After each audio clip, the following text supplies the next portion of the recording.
हरि ओम प्रिय आत्मन। महाराज दत्तात्रेय आजन्म ब्रह्मचारी, अवधूत और दिगंबर रहे थे। वे सर्वव्यापी है और किसी प्रकार के संकट में बहुत जल्दी से भक्त की सुध लेने वाले हैं। अगर मानसिक या कर्म से या वाणी से महाराज दत्तात्रेय की उपासना की जाए तो भक्त किसी भी कठिनाई से शीघ्र दूर हो जाते हैं। हिंदू धर्म में भगवान दत्तात्रेय को त्रिदेव ब्रह्मा, विष्णु और महेश का सम्मिलित रूप माना गया है। धर्म ग्रंथों के अनुसार श्री दत्तात्रेय भगवान विष्णु के छठे अवतार हैं। दत्तात्रेय स्वामी आजन्म ब्रह्मचारी और अवधूत रहे, इसलिए वो सर्वव्यापी कहलाए। यही कारण है कि तीनों ईश्वरीय शक्तियों से समाहित भगवान दत्तात्रेय की आराधना बहुत ही सफल, सुखदायी और शीघ्र फल देने वाली मानी गई है। मन, कर्म और वाणी से की गई उनकी उपासना भक्त को हर कठिनाई से मुक्ति दिलाती है। शास्त्रों के अनुसार भगवान भोलेनाथ का साक्षात रूप दत्तात्रेय में मिलता है। जब वैदिक कर्मों का, धर्म का तथा वर्ण व्यवस्था का लोप हुआ, तब भगवान दत्तात्रेय ने सबका पुनरुद्धार किया था। भगवान दत्तात्रेय की कथा ऐसी है कि एक बार माता लक्ष्मी, पार्वती व सरस्वती को अपने पतिव्रत्य पर अत्यंत गर्व हो गया। भगवान ने इनका अहंकार नष्ट करने के लिए लीला रची। उसके अनुसार एक दिन नारद जी घूमते घूमते देवलोक पहुंचे और तीनों देवियों को बारी बारी जाकर कहा कि ऋषि अत्रि की पत्नी अनुसुईया के सामने आपका सतीत्व कुछ भी नहीं। तीनों देवियों ने यह बात अपने स्वामियों को बताई और उनसे कहा कि वे अनुसुईया के पतिव्रत्य की परीक्षा लें। तब भगवान शंकर, विष्णु और ब्रह्मा जी साधु वेश बनाकर अत्रि मुनि के आश्रम आए। महर्षि अत्रि उस समय आश्रम में नहीं थे। तीनों ने देवी अनुसुईया से भिक्षा मांगी और शर्त रखा कि आपको निर्वस्त्र होकर हमें भिक्षा देनी होगी। अनुसुईया पहले तो ये सुनकर चौंक गई, लेकिन फिर साधुओं का अपमान न हो, इस डर से उन्होंने अपने पति का स्मरण किया और कहा कि यदि मेरा पतिव्रत्य धर्म सत्य है तो ये तीनों साधु छह मास के नवजात शिशु हो जाएं। ऐसा बोलते ही त्रिदेव शिशु होकर रोने लगे। तब अनुसुईया ने माता बनकर उन्हें गोद में लेकर स्तनपान कराया और पालने में झुलाने लगी। जब तीनों देव अपने स्थान पर नहीं लौटे तो तीनों देवियां व्याकुल हो गईं। तब नारद ने वहां आकर सारी बात बताई। तीनों देवियां अनुसुईया के पास आए और क्षमा मांगी। तब देवी अनुसुईया ने त्रिदेव को अपने पूर्व रूप में कर दिया। प्रसन्न होकर त्रिदेव ने उन्हें वरदान दिया कि हम तीनों अपने अंश से तुम्हारे गर्भ से पुत्र रूप में जन्म लेंगे। तब ब्रह्मा के अंश से चंद्रमा, शंकर के अंश से दुर्वासा और विष्णु के अंश से दत्तात्रेय का जन्म हुआ। बाल्यकाल से ही दत्तात्रेय ज्ञान, योग और वैराग्य की ओर आकृष्ट थे। उन्होंने सांसारिक बंधनों को त्याग कर संन्यास धारण किया। वे जंगलों, पर्वतों और निर्जन स्थलों में तपस्या करते रहे। उन्होंने स्वयं को अवधूत रूप में स्थापित किया, जिसका अर्थ है कि दत्तात्रेय भगवान सामाजिक बंधनों से परे है। उनका जीवन अनन्य योग और तपस्या का प्रतीक बना। वे शरीर से तो भिक्षाटन करते थे, परंतु उनकी आत्मा सदा ब्रह्मानंद में लीन रहती थी। भगवान दत्तात्रेय की सबसे प्रसिद्ध शिक्षाओं में से एक है उनका 24 गुरुओं की कथा। उन्होंने प्रकृति और जीवन के विभिन्न पक्षों से शिक्षा ग्रहण की और उन्हें गुरु के रूप में स्वीकार किया। उनके अनुसार सच्चा ज्ञानी प्रत्येक वस्तु से, प्रत्येक जीव से कुछ न कुछ सीख सकता है।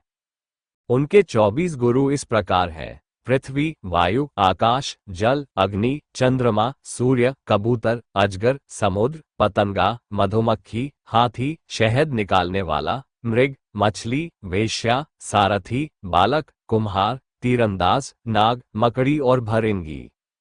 इन गुरुओं से उन्होंने अनेक गुण ज्ञान सीखे, जैसे धैर्य, संतोष, वैराग्य, संयम, एकाग्रता, तपस्या और अनासक्ति।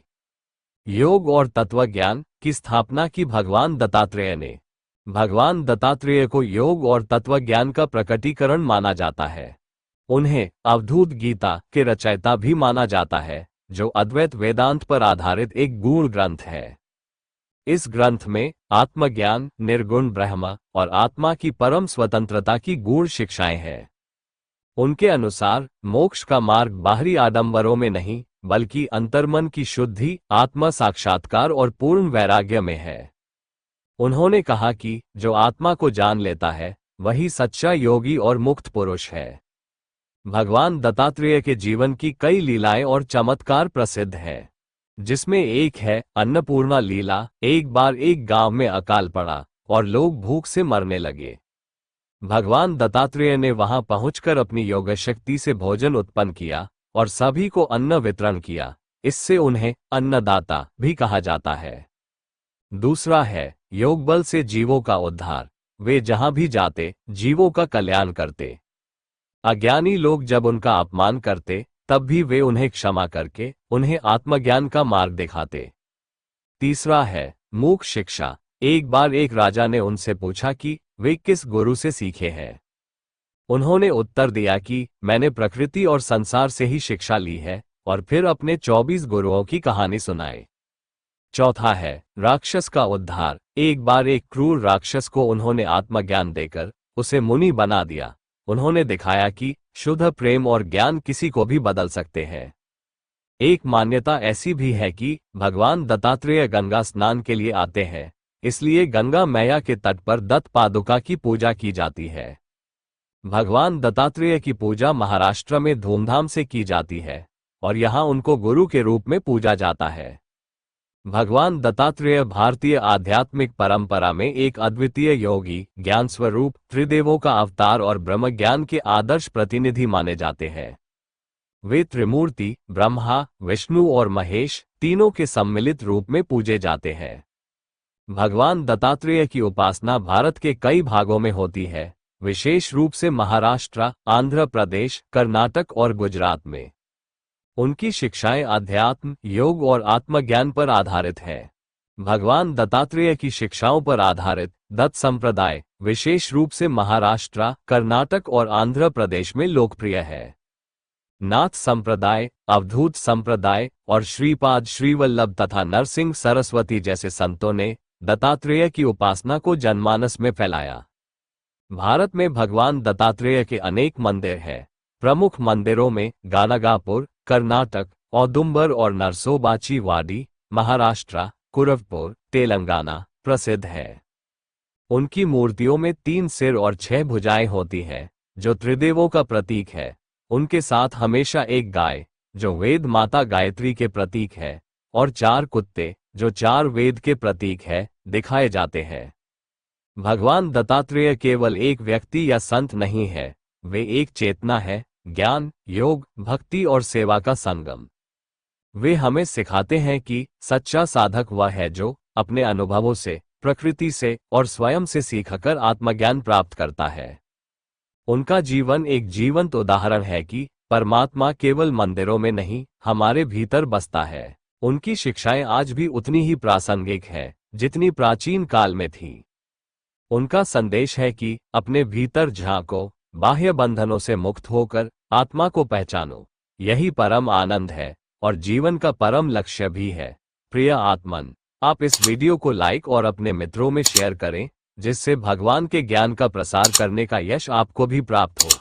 इसी तरह के और वीडियो देखने के लिए इस चैनल को सब्सक्राइब कर घंटी के निशान को भी दबाकर ऑल का चयन भी कर लें। धन्यवाद। हरि ओम तत्सत।